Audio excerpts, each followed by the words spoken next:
So I worked alongside our good friend ChatGPT to come up with some funny would you rather questions. Okay. And I got to give it props this time. Like, it gave me a list of like 15, and out of the 15, about half of them were actually pretty solid, like, well, funny it's like, ones. you know, I asked ChatGPT the philosophical, you know, hypothetical questions, and it gave me, or like the shower thoughts, and it gave us some really solid answers, or solid questions. Yeah. So I'm gonna go with the one that made me chuckle while I was like reading through these the first time. This one's it's a completely silly one, but I think it's very funny, and I think it's actually going to be harder to answer than a lot of the would you rathers that we've had. Really? Okay. Yeah. So would you rather have a nose that screams like a goat every time you sneeze, or ears that flap like wings every time you hear music? Oh. See, I'm like trying to think. So your nose is either going to be obnoxiously loud like a screaming goat every time you sneeze, or your ears are going to flap every time you hear music. See, like, music is my therapy a lot of times. Like, I listen to music a lot. Yeah. I mean, don't get me wrong. Like, I consume probably more podcast stuff now, podcasts and audiobooks, than I have before. But as far as, like, in the car, things like that, like, I'm always listening to music, you know.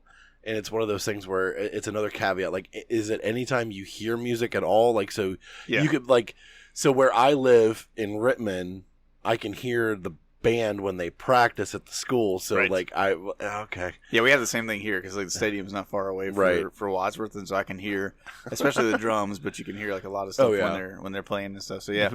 And not to mention, like, my kid, my wife, they usually have music going somewhere in the house when we're just around hanging out. I mean, I'm the same way as you. It's very rare. I try to practice it, but it's very rare that I sit in silence anymore. Oof. And so I try to practice it because I think it's good for you and stuff in a lot of ways. But no, there's like a lot of times where I either have music, I listen to podcasts on the way to work, all that kind of stuff. But music is a big part of my life too. So I totally understand where you're coming from on that one. So, I don't know, because I'm trying to think of the frequency I sneeze. That's what I'm struggling with right now. And a lot of mine is, you know, allergy based. So I would probably choose that one because I would be more conscious about taking my allergy medicine, things like that, to lessen the screaming goat sound. Because, like, have you ever seen like those clickers that people have? Like, they'll have like it's like a little sound clicker that it has like the sound of a screaming goat. No, like, I don't go think behind somebody, just That's like hilarious. click it, and it's like, ah! Yeah. For me, like, I was thinking about that one, and I think I'm in the same boat as far as I would choose the nose because I already have a dad sneeze. You know what I'm saying? Like, 100%. Like, mine's the big wind up, the big noise, and everything. And so I think that I almost kind of enjoy sometimes when I sneeze in public, and it scares people, anyways. Yeah. So I think having the screaming goat would just make it even more hilarious. In that sense. I try to like just do random sounds as I sneeze sometimes too. Like, if you ever like sneezed and like said something. Oh yeah, well, I do that the goofy yell every once in a while. Like when you sneeze, like as I finish, I'm like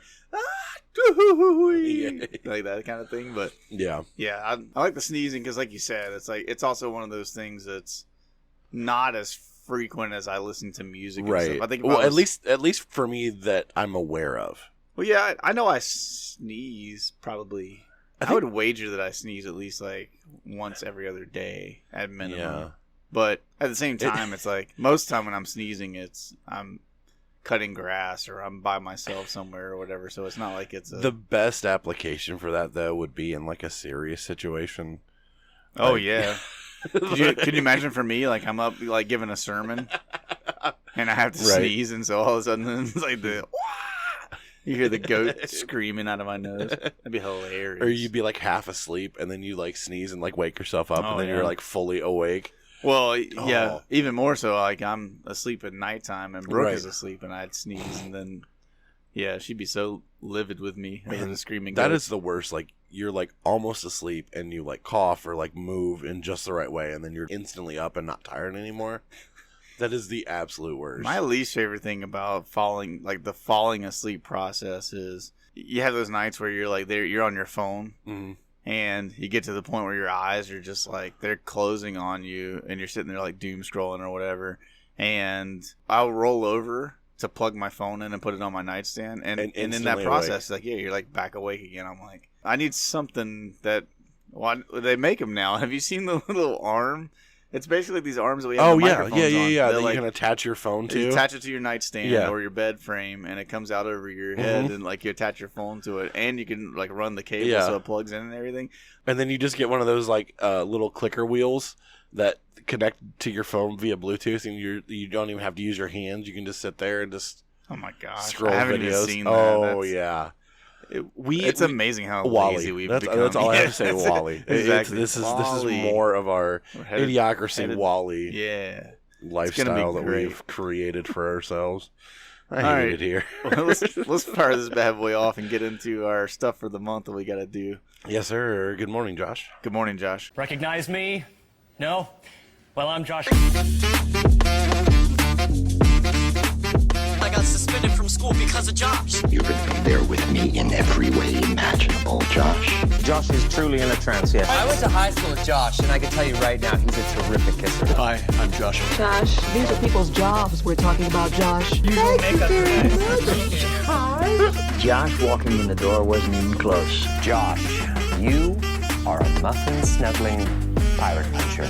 Josh is a good guy. We can talk to him. Please welcome Joshua. Josh.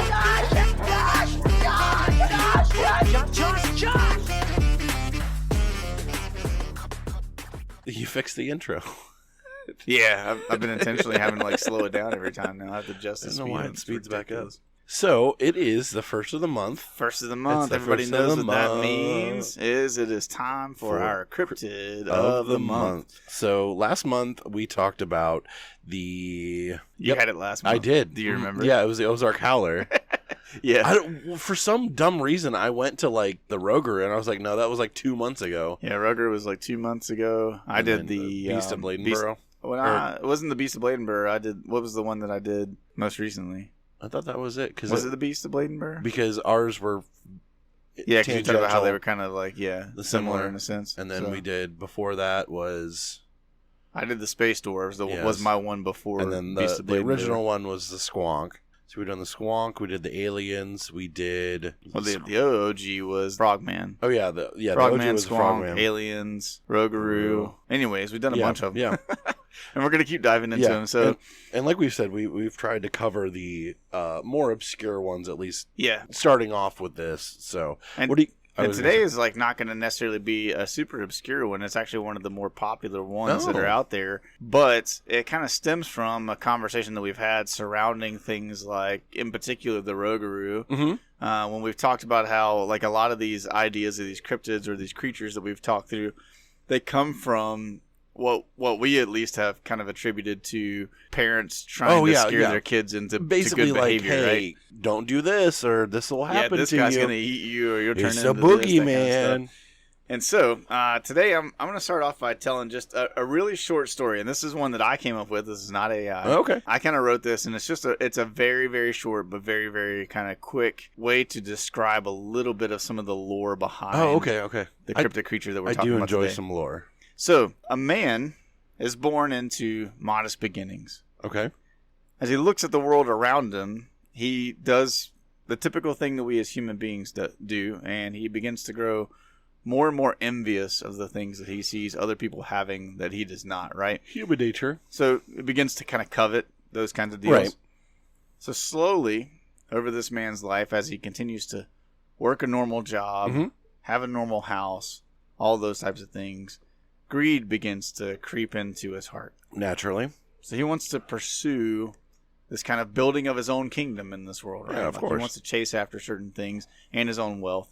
And so he kind of follows that line of life. And he notices at first that maybe a little bit of his temperament and a little bit of his personality is affected by this pursuit and this greediness in a sense. But as he continues on, he kind of gets to the point where eventually one day he looks in the mirror and what he sees is no longer himself. Really? He's changed. He's kind of become something completely different than what he used to be. As a matter of fact, he looks thin. Not just thin, but like emaciated. Ooh.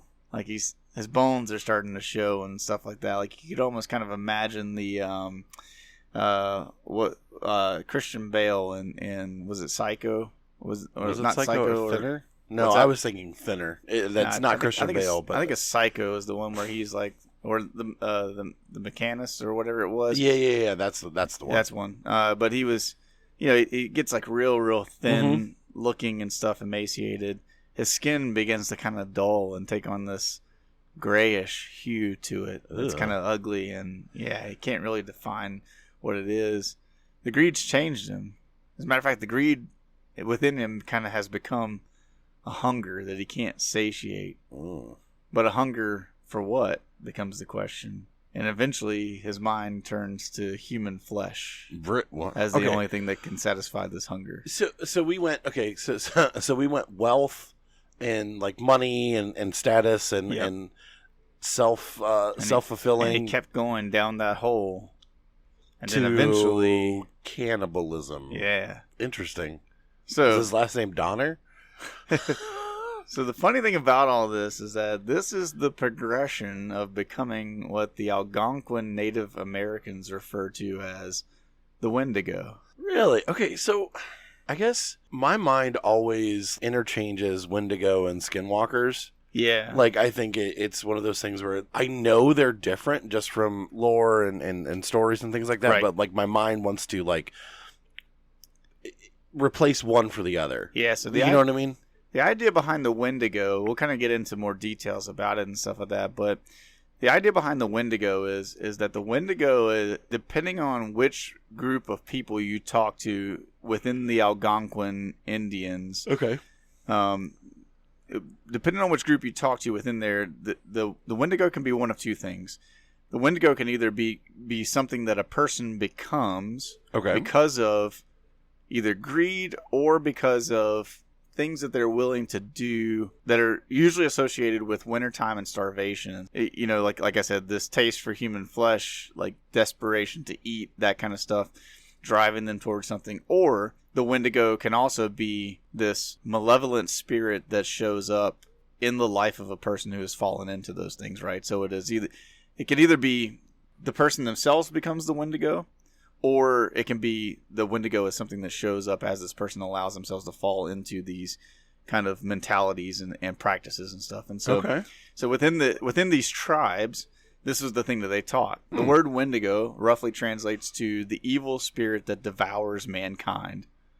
Oh, that's super uplifting. I mean, talking about hitting the nail on the head. Well, I mean, I guess if you are, for lack of a better way of explaining this, like creating something to instill a hesitancy, a moral lesson, you want it to be to that point. Yeah, it's that kind of warning against these immoral practices because of a fear of some kind of consequence, right? That's going to come into your world.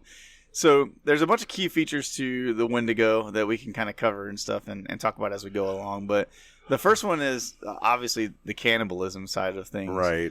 The most central theme that they talk about with the Wendigo across the board, regardless of whether you think it is an external spirit or is something that a person becomes, is that it's a human who resorts to eating human flesh in desperation.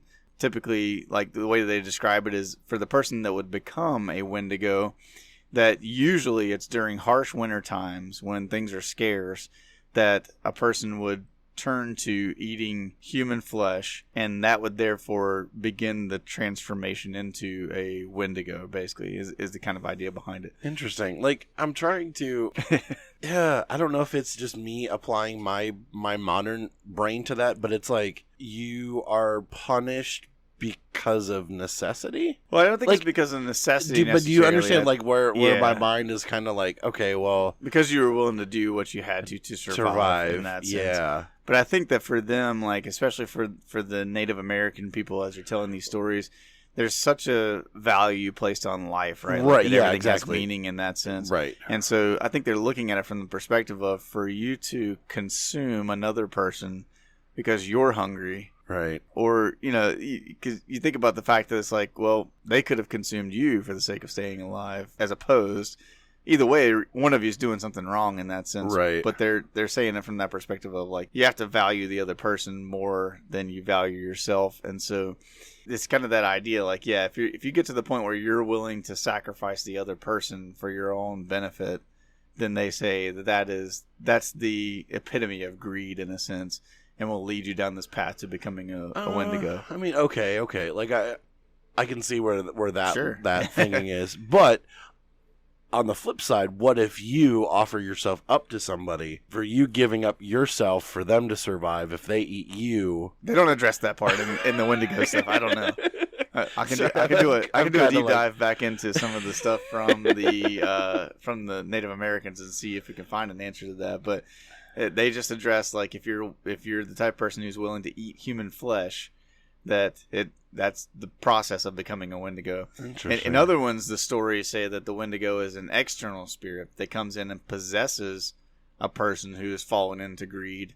Okay, as like a lesson, and turns them into a monster, right? Like, so it turns you into the one that craves flesh.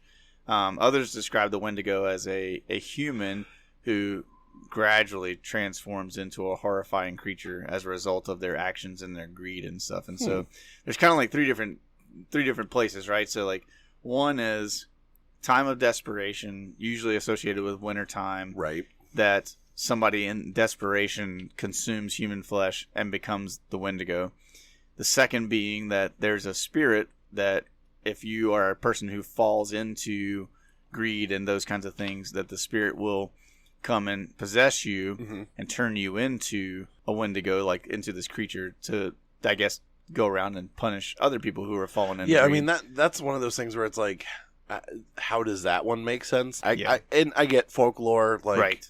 Written or spoken history, written history, like it's there's always going to be something lost in translation. But that one, and the final one is kind of like that. It's the Gollum type of picture where you fall into these practices of greed and the actions that come along with it.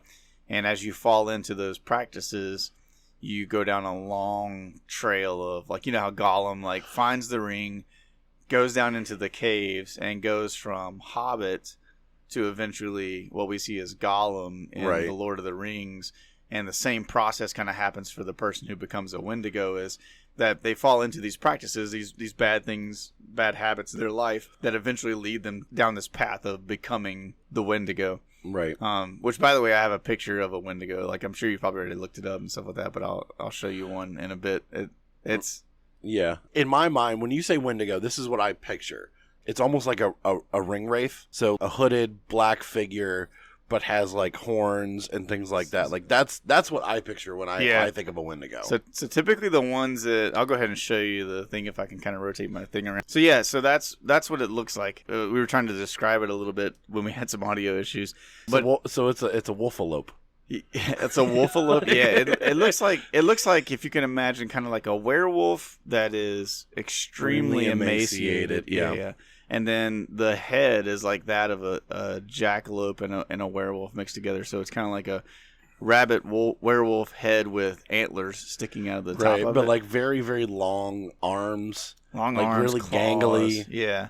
And we're all basing this off of just pictures that I could find online and stuff. And so it's not not necessarily an accurate like representation of it. It almost reminds me of, I want to say, if you've seen Harry Potter, what Lupin turns into, just without antlers. I'd agree with that. Like this one has antlers, Lupin doesn't. It's vaguely humanoid, right? And I think that's what this kind of is giving me. It has the werewolf head, like the dog head, right, but more humanoid than dog. Yeah. And I think that's kind of what I'm visually seeing. So in the appearance, like the descriptions that we get from like the actual like Algonquin folklore and stuff, it says.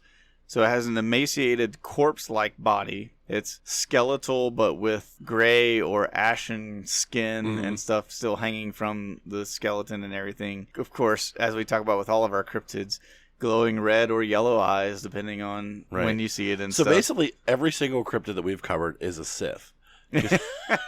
Except for the space doors. Their eyes were not described as being anything special but in that everything sense. Except for those. Yeah. But they're Ewoks anyway, so. I love that lore that we've created around that.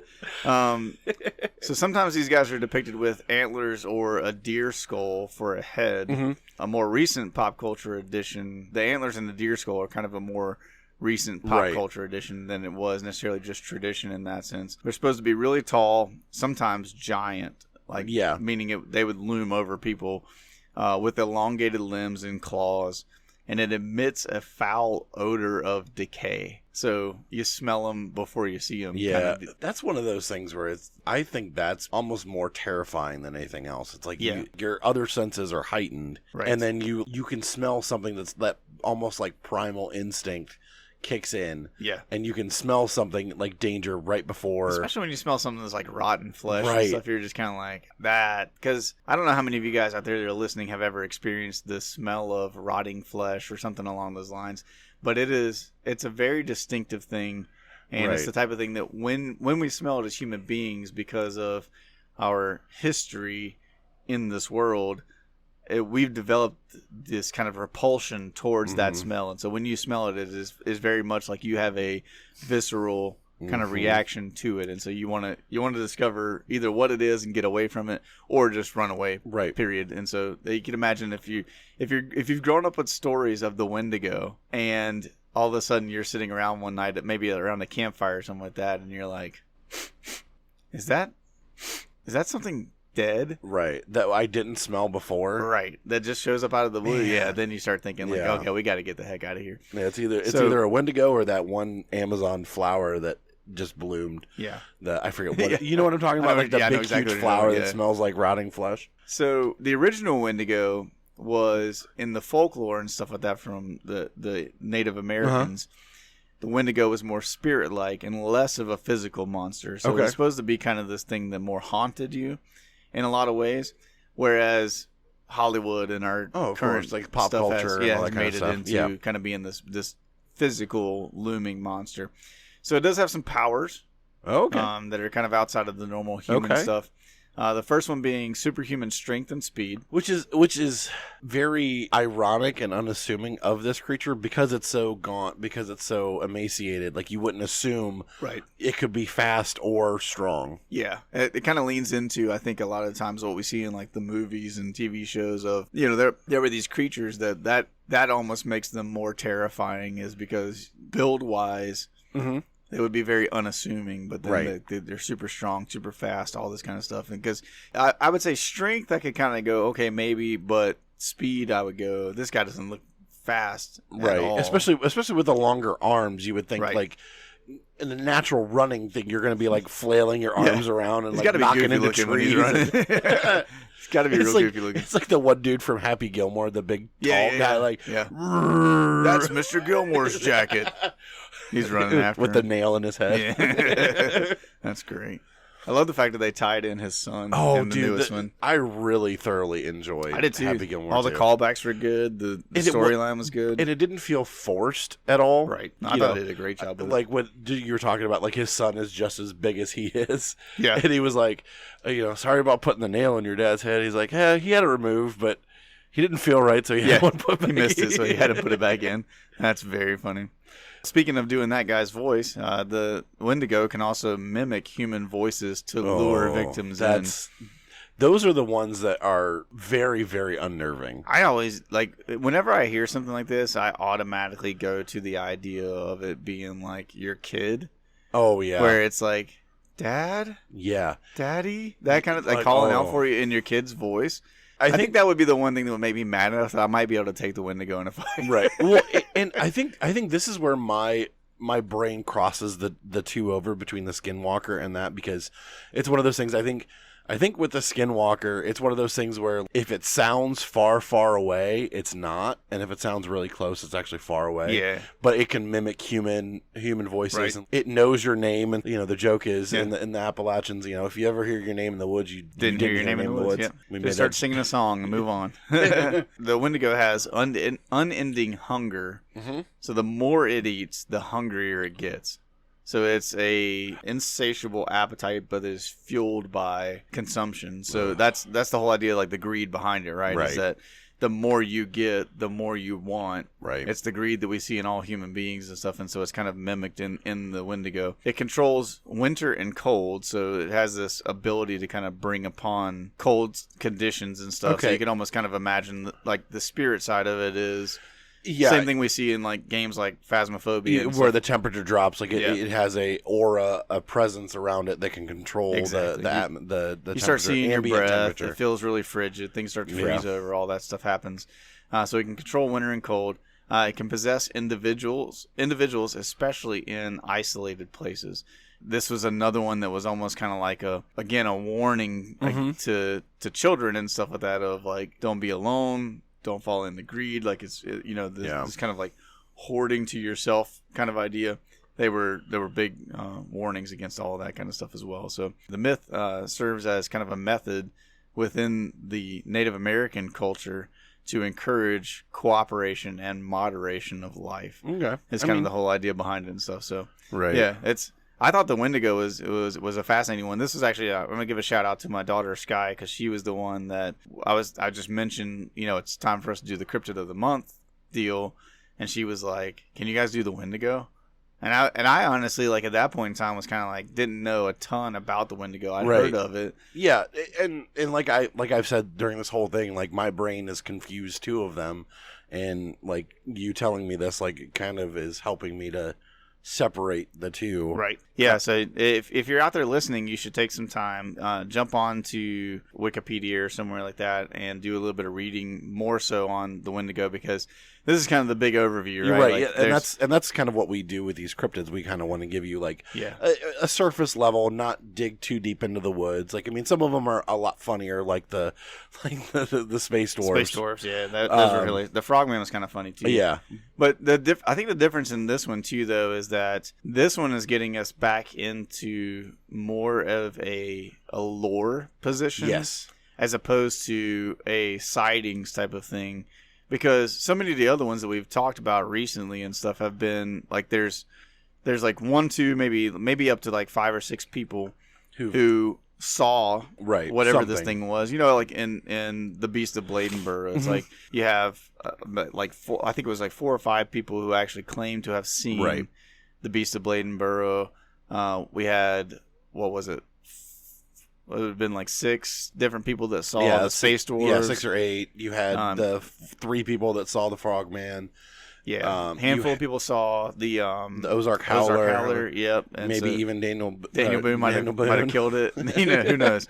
But this is kind of different, because this is one that stems from the Native American, like the Algonquin Native Americans, their traditions of kind of this spiritual thing that they taught to their kids, to keep them from falling into bad practices and bad habits and stuff in their lives, which is, I think it's kind of cool. It makes it stand out a little bit different from the rest of the ones that we've talked about. But you should also just go on Google and type in Wendigo and look at the pictures, because they're insane. Yeah, it's just terrifying enough that you're like, okay, like I definitely don't ever want to experience one of these guys in the wild or anything along those lines. So it's a fascinating thing. I like the Wendigo. He was a fun one to get to study. That's a good one. Yeah. That's a good one. Josh, what do you know about Point Nemo? Point Nemo? Yes. Have you ever heard of Point Nemo? Yeah, Point Nemo is the very tip of Nemo's nose, the little fish. Yeah, with the little fin. Yeah. Yeah. So that's Point Nemo. That's what they named his nose, just because they were...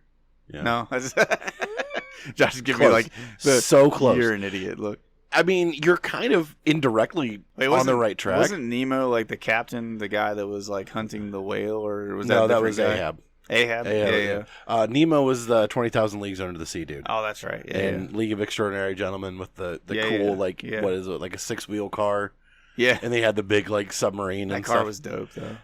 Can we talk about like how the fact that was Sean Connery's last movie he ever did? Was it really? Yes. I didn't realize that. League of Extraordinary Gentlemen. Yep, that was the last movie he was ever in. That was a solid movie though. Good. It's a very polarizing movie. People either love it or hate it. I really enjoyed that movie. I enjoyed it. I thought it was good. Anyways, So Point Nemo. Yeah. So anyways, what is Point Nemo actually? So Point Nemo is the oceanic pole of inaccessibility. The oceanic pole of inaccessibility. Yes. So meaning it is the spot in the ocean that is furthest from any land. Okay. So I like this so already. basically it's point nothing. Because in what is it? In Latin, Nemo means no one. So the movie Finding Nemo is finding no one. That just melted a part of my brain, but all right. Yeah. That's hilarious. So it's in the South Pacific Ocean. Point Nemo is about 1,450 nautical miles away from the nearest point of land in any direction. Okay. When you want to say the middle of nowhere, you are literally in the middle of nowhere. So the three closest places of land are tiny remote islands. Ducie Island, Ducie Island, it's part of the Pitcairn Islands. Okay. To the north. Motunui is near Easter Island to the northeast. And Mahir Island off the coast of Antarctica is to the south. Okay. Extremely remote. Yeah, I'm looking at a picture of like the map of all those points that you just said, like where they are. So 1,450 nautical miles, or if you're in non-freedom units, it's 2,688 kilometers. That's how far away from anything. So some fun facts about Point Nemo. If you're in where Point Nemo is, the closest people to you are more than likely astronauts. Gosh, that's crazy. Right. Often the closest humans to Point Nemo are astronauts aboard the International Space Station, about 400 kilometers above Earth rather than sea or land. That's crazy. Yeah. To think that you're on the face of this planet, you're on you're closer Earth to astronauts than you are to any other human being. By what? 400 kilometers. The next closest is 2,600. Almost 2,700 kilometers. It's like 2,200 kilometers difference. Right. How much further it is to a human being. To land, even. That's not even crazy. a human, to land. Point Nemo. You are closer to the International Space Station than you are land at this point. That's crazy to me. I love it. So, because of its remote nature, a lot of space organizations use this as a space graveyard. Do you remember Mir, the Russian space station? Yeah. That they crash landed on Earth? Right. Was in this vicinity. Because it's so remote, a lot of booster rockets, you basically satellites. aim for Point Nemo, knowing that there's nothing remotely close to it. Yeah, exactly. So you're not going to hit land. You're not going to hit boats, things like that. Can you imagine there's some whale out there just enjoying his day? And then boom. The other thing is there's almost no life in this region. Okay. The South Pacific Gyre, Gyre, I think that's Gyre. Gyre. Gyre. Sure.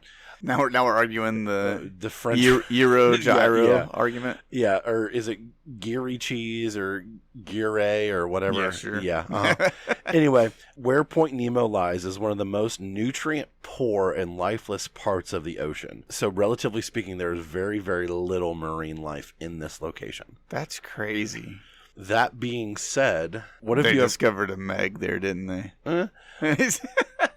What do you know about a thing called the Bloop? The Bloop? Yes. Pretty sure I had one of those as a toy. It was like that big, like, inflatable hammer. Oh, yeah. That you would just, like, smack people in the head with, and it made, like, the little noise when you did it.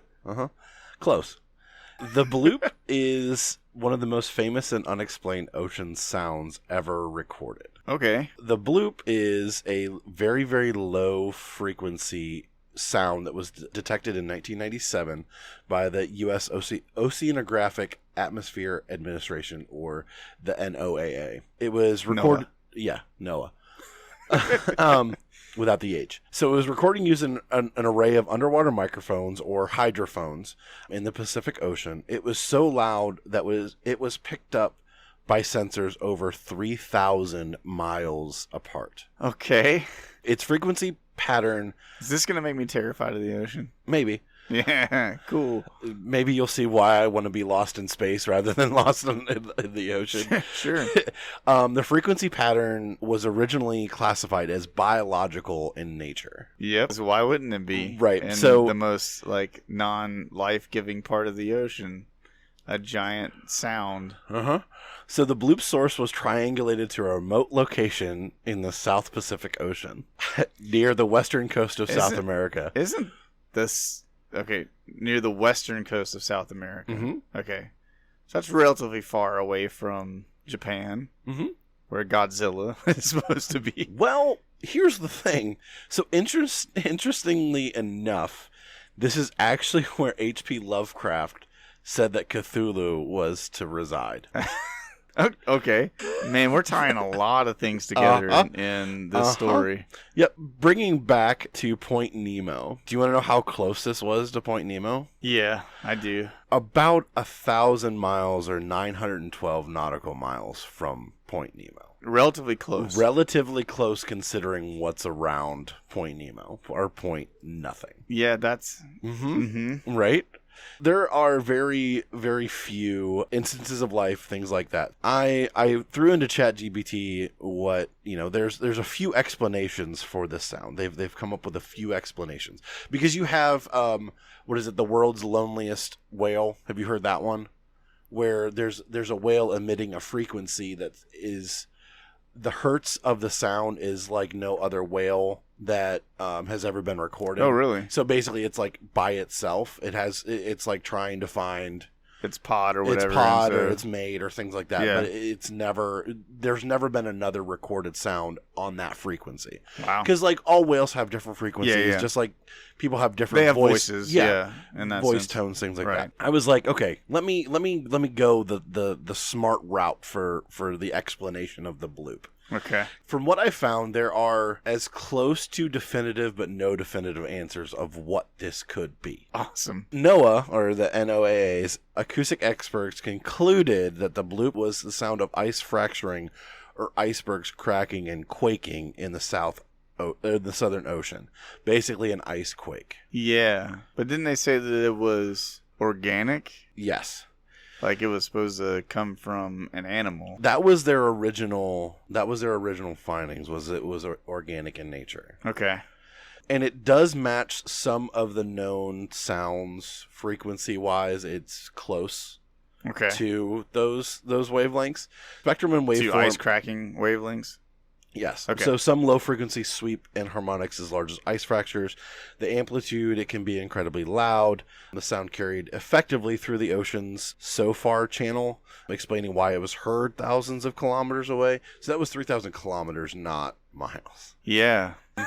Yeah. The location and seasonality, it was triangulated to the South Pacific at high southern latitudes, where drifting Antarctic icebergs and sea ice breakup are common. Okay. Later recordings of icebergs grounding, calving, and flexing produced nearly identical, not exactly identical, but nearly identical as signatures of the bloop. Some of the other alternative theories, because we can't let that go, like that's so we're not gonna hear something that far away from that area of the world and just assume that it's ice cracking. Alternative theories to ice cracking has Godzilla freeze himself from the frozen tundra beneath the water. See, my thing is though, like this sound has never been replicated. Yeah. Alternative theories are it's a giant unknown sea creature. That's the most famous alternative explanation. Mm-hmm. The sound profile resembled animal vocalizations, but the volume was far greater than any whale. At least with the vocalization, it wasn't a whale. Right. Great. So yeah, and if you think about it, some speculate it had to be a colossal squid or a giant undiscovered whale species, or even the Lovecraftian monster. The thing is, blue whales are about 100 feet in length. Yeah. It would have to be bigger than that. We love that. So good. And the reason why they're saying it has to be bigger than any known whale is because of the frequency and the sound it made. The cavity had to be massive. Right. And that's one thing that with the ocean, because of the buoyancy and things like that, that's why creatures in the ocean can get so big.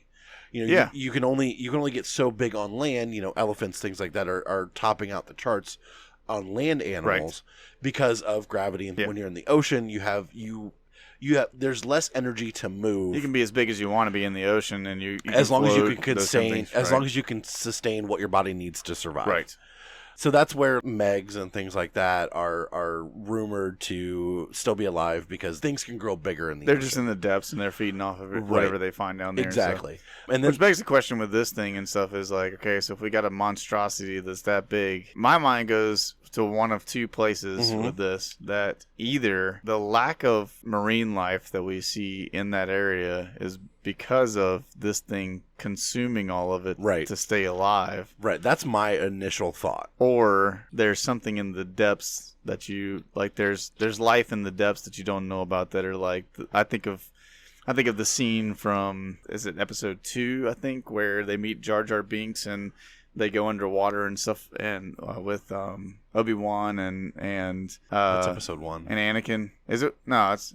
Anakin's a child in episode 1. Can't be that one. It's they go to the Gungan underground or underwater city in 1. Oh, Qui-Gon and yeah. I'm for some reason I was associating Anakin with it, but you're right. So it's Qui-Gon and Obi-Wan when they go down there, and they're in that ship and they're like flying through. And there's like a giant monster, and then the next giant monster bigger than that comes out and clamps down on it. And Qui-Gon says the famous line, always a bigger fish. Yeah.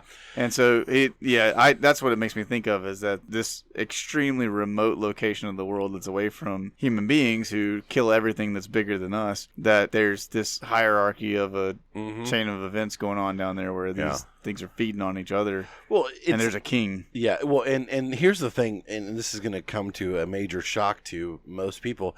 As soon as you step in the ocean, you are no longer on the top of the food chain. Oh, 100%. Yeah. Going to the second one, obviously this is the more fantastical explanation, is Cthulhu. Like I said, the sound source was mapped close to the location where H.P. Lovecraft placed R'lyeh, or the sunken city where the cosmic horror Cthulhu sleeps. Internet forwarders and memes exploded with the idea that the loop was Cthulhu stirring. Obviously fictional, but cemented the bloop in pop culture, naturally. Number 3, this is a little bit more grounded in reality, surprisingly enough. It's underwater volcanic or tectonic activity. Sure. Some theorists suggest that the sound came from underwater volcano eruptions releasing massive gas bubbles, tectonic shifts, or the seafloor cracking. While geologically plausible, later comparisons show the waveform matched ice quakes better. So, again, going back to a more grounded reality. Number 4, top secret human technology. Few conspiracy theories claim. I was about to say, it always comes back to a government conspiracy theory. That it was an experimental military submarine, underwater sonar weaponry, or classified acoustic devices. Yeah. Some suggest it was intentionally leaked to study what the public's reaction would be to this kind of news. Which, interesting. That one scares the crap out of me on that last one. A little bit, yeah. Because it's like, let's just test the waters a little bit. But you got to think though, like can you imagine how incredibly expensive it would be? Not that the government, not by any means that I'm saying that the government wouldn't spend the money on it, because they'll spend the money on anything. But how expensive it would be to try to just have to get to that location out there to be able to test something like that, and then be able to, kind of, you're just going to put a tester out there to see what people think and feel about it. I don't know. Like, it's not that I don't buy into the conspiracy theory kind of stuff. It's just that in that case, I would say that's a harder one to sell because...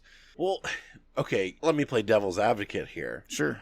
Going back to the whole government conspiracy, it's one of those things where we harken back to, like, hiding in plain sight. What if the government perpetuated the UFO sightings? Sure. To take away from their development of stealth aircraft? Right. That you're basically looking at the same thing but the wrong direction. Yeah. And I think that this, it's the magician's trick of you're seeing one thing, but there's an illusion behind it. Yeah, it's that sleight of hand thing. I think that happens a lot more than we want to believe. Oh, I totally agree. I just don't know, like, with the government, if they would look at it and go, man, this is worth probably billions of dollars to be able to but you have to get to that location, make the sound. This was also in the mid 90s, so things were, as far as economically speaking, things were a lot better off. Yeah, that way. So it would be a little bit more plausible in today's climate and things like that. I don't see that is more of a plausible. I think it'd be harder theory. for them to pull off in today's climate because people, but I think people want more accountability with the government spending. You don't have the internet access. You don't have the widespread. I mean, you have news, but you don't have all of that affecting things. So you can kind of release it at your leisure, and it doesn't go completely off the rails. Yeah. You don't have as many skeptics disproving it right away. And then the last one is alien activity.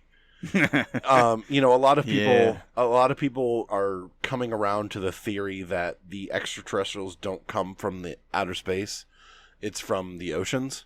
Okay. That's a newer theory about UFOs and things like that, a lot of them... I've seen some stuff about that recently. Like, I think the guys on Ninjas have talked about that a little bit too, is the idea that aliens are here with us, but they actually live under the water, like the deepest parts of the ocean. And I think that's also where like Hollow Earth kind of starts to gain a little bit more ground is with the underwater aliens, things like that. It's probably just the ice shifts, even though when you originally come out and say, hey, this is organic in nature, right? It's harder to walk that back than being like, oh, it's just ice quakes. Yeah, like, that's my hang up with it, is like when you can't come out and go Godzilla and then be like, just kidding, it wasn't Godzilla. Yeah. It's like just ice cracking. It's like, that's not convincing, bud. My mind goes immediately to Pacific Rim. Because it would make sense because of the rift and stuff that opens under the water. Right. Is in that Pacific the Rim kaiju. area. Yeah. Yeah. That's more plausible in my imagination brain than just a regular ice quake. Yeah, just ice cracking and stuff under the water. So, but yeah, that's an interesting one. And so for all of our listeners, right now we're going to pause for just a second, and what you're going to hear next is the bloop. So here's the sound.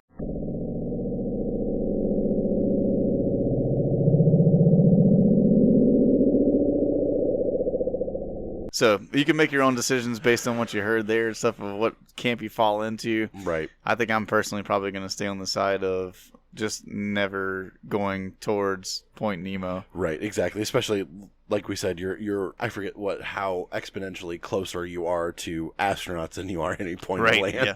I think I'll stick with Emerald Isle, North Carolina beaches, where it's got a nice sloping shelf that goes way out into the ocean before it drops off into nothingness, and that way hopefully I'll at least see Godzilla coming before he gets to land. At least hear him.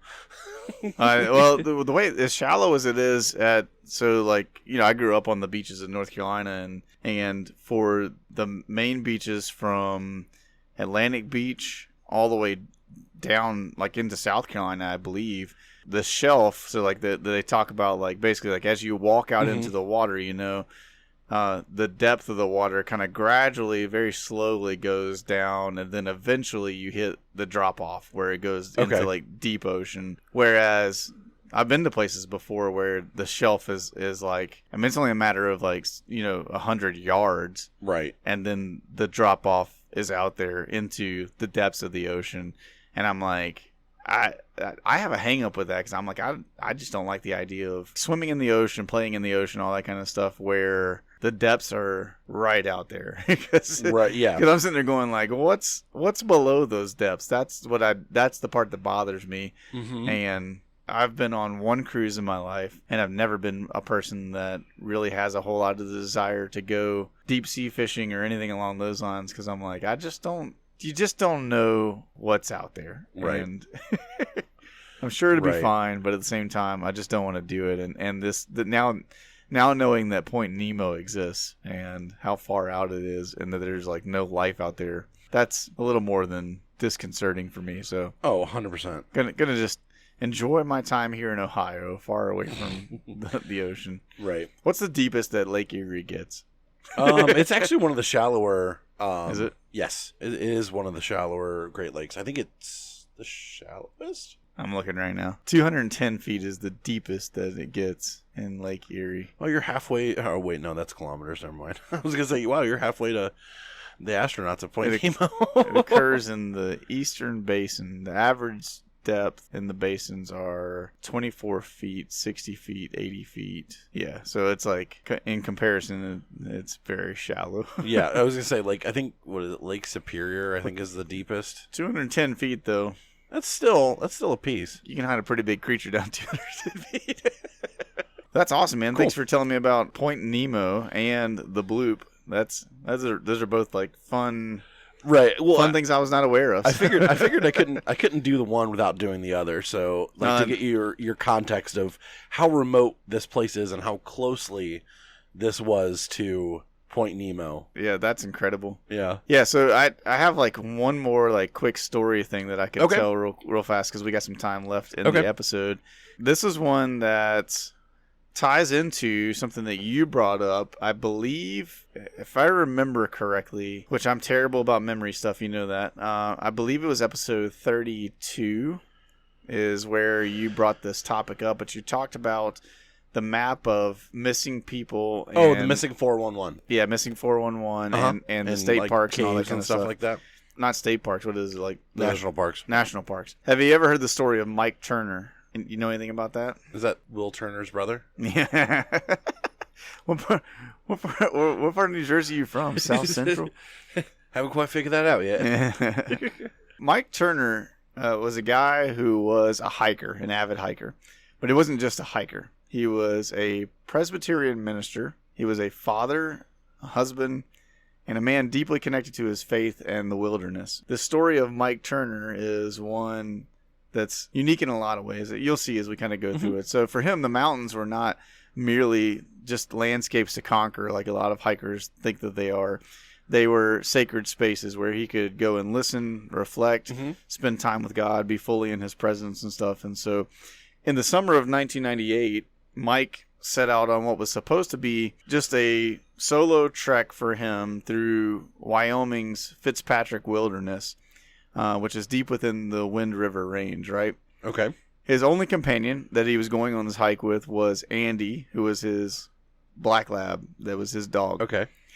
The plan was a 60-mile, 9-day journey moving through alpine lakes, granite spires, so many different places that were beautiful scenery and stuff, right?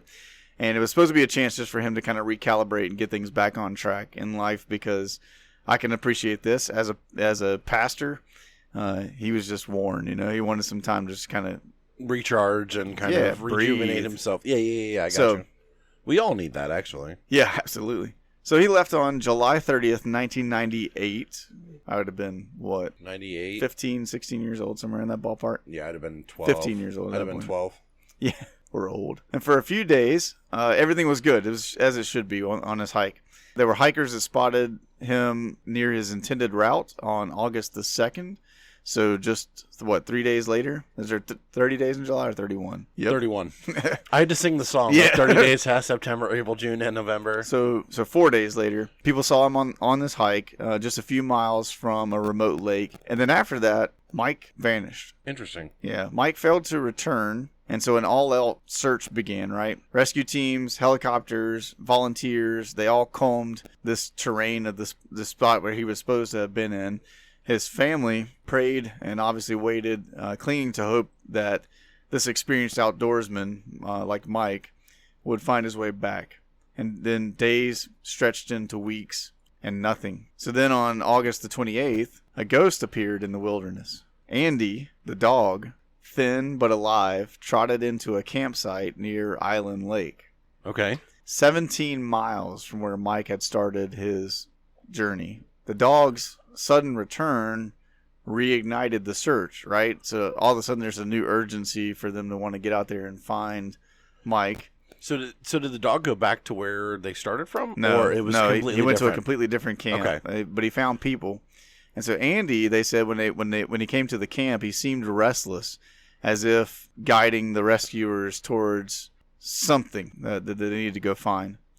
On August the 31st, a month later, he started on July 30th, August 31st, searchers found what they had feared. It was Mike's body. Mike was wedged between two massive boulders near Brown's Cliffs. His legs were pinned underneath the boulders. Crazy part about this, he was less than 25 feet from a glacial stream, agonizingly close to water, but he could not reach it to be able to drink. What they found alongside him was a story of extraordinary endurance and heartbreaking grace.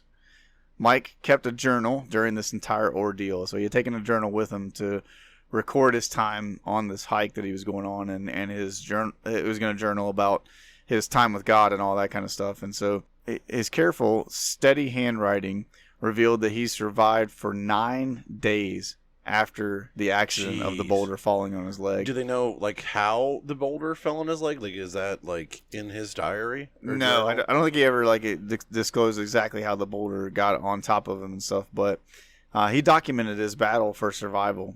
He rationed his food and his water. He attempted to free himself in a number of different ways. He whispered prayers to God, obviously, during this time. He wrote love letters to his wife, Diane, and to his children, and words that were meant to comfort them, words that were meant to outlast him in a lot of ways. And as the days drug on, Mike accepted his fate, right? He kind of realized, I'm probably not going to make it out of here. He placed his wedding ring on a nearby rock. It was a message that he left behind for his family that he knew would eventually find him. He died alone in the wilderness, not from injury, but from dehydration and from exposure to the elements over time. And yet he was never truly alone, right? Right. Like we think about the fact that through his faith, and that's something that he journaled about as he was lying there. Just a beautiful picture of him saying, I'm here, I'm dying, but I recognize that I'm not by myself, that God's here with me. And he talks about his prayers and talks about the things that he was doing as far as communing with God and stuff. And so right. Mike Turner's story is not one of recklessness. It's not one of hopelessness, but one of resilience, and actually a man who was completely at peace in his dying days because he knew that Christ was with him, which was a kind of cool thing in that sense. It's a story about the fine, fragile line between adventure and tragedy, about a man who faced his end with courage and clarity and an enduring love for his family. So it's kind of an interesting thing. And they say perhaps most remarkably, right, it's a story about a dog who never stopped searching for people to come find his master and stuff, which brings me full circle back around to a statement that I've made on this podcast before. Mm-hmm. Dogs are superior to cats. Oh, 100%. Because your cat would have either eaten you or just run away to go find something to eat in that moment. Right. Whereas your dog, this guy's black lab stayed with him for 9 days until he passed away, and then went on the search to find other human beings to come back and find his master and stuff. Just all around, like as I read the story, I was like, man, what a tragedy, right? Because I kind of read just like the highlights of this guy died while he was out on this hike. Right. But then you read the rest of it and you go, yeah, it's a tragedy, yes. Like, I mean, Mike lost his life in that sense. But it wasn't as tragic as it could have been in that sense, because there was some hope and stuff involved in the midst of it. And I mean, I guess I would love to have that much clarity at the end, but also I'd much rather just go in my sleep. Right. Well, yeah, and I could bring it back around and just talk about the fact that like I'm not a hiker. Right. We were talking with Steven last night because our friend Steven, who was at the hole digging stuff that we did last night. Steven just went on a trip out west, went to some of the national parks, did a ton of hiking, because he was telling me like how many miles he hiked over the course of the days that he was gone and stuff. Right. And as he's telling me all this, I'm just like, God bless you, dude. Like, I'm glad that you enjoyed that, glad that you had that time. There's nothing to me that is appealing about hiking. Well, and like that's the thing, I think I've said it on here. My brother, April to May, I believe it was either March to April or April to May, hiked the Arizona Trail. So he started at the base of Arizona and hiked all the way through the state. Gosh. Like 800 and some miles, just hiked all the way on this trail from the southern part of Arizona all the way up to the high desert and into the northern part of Arizona. I mean, he's always been the outdoorsy type. Like he loves that. He loves fishing. He loves all that kind of stuff. He and one of his buddies hiked, I think, about half of the Appalachian Trail in one go, and so he's in that vein of hikers. And my feelings on it is I'm not opposed to hiking in the sense that I'm not going to tell anybody else you shouldn't do it, right? If you want to do it, kudos to you, man. I'm just saying, like, if you invite me on a hike and I say no, just don't be mad at me. I'm not a hiker. I spent plenty of time outdoors when I was young, playing in the woods and all kinds of stuff.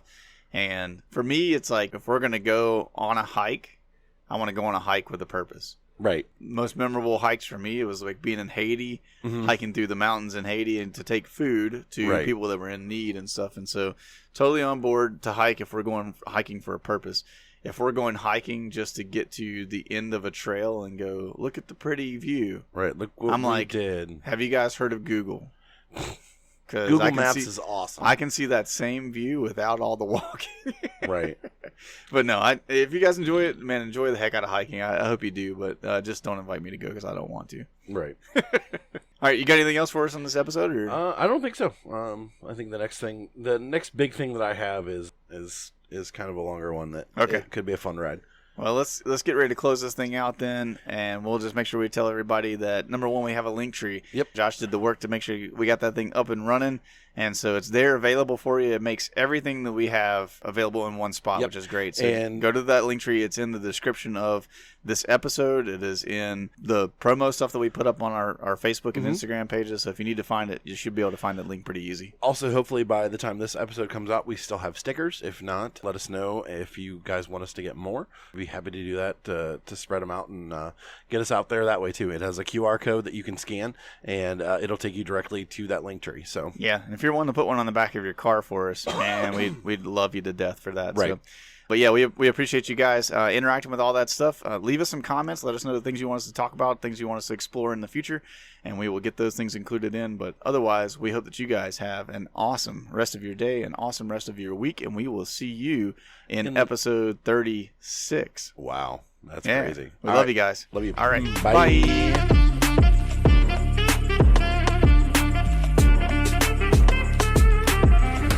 You think if frogs had to wipe their butt after they went to the bathroom, would they be like a reach between or a reach behind? Ooh, reach behind. You think so? Frog, yeah. I think they'd be a reach between the way they're built.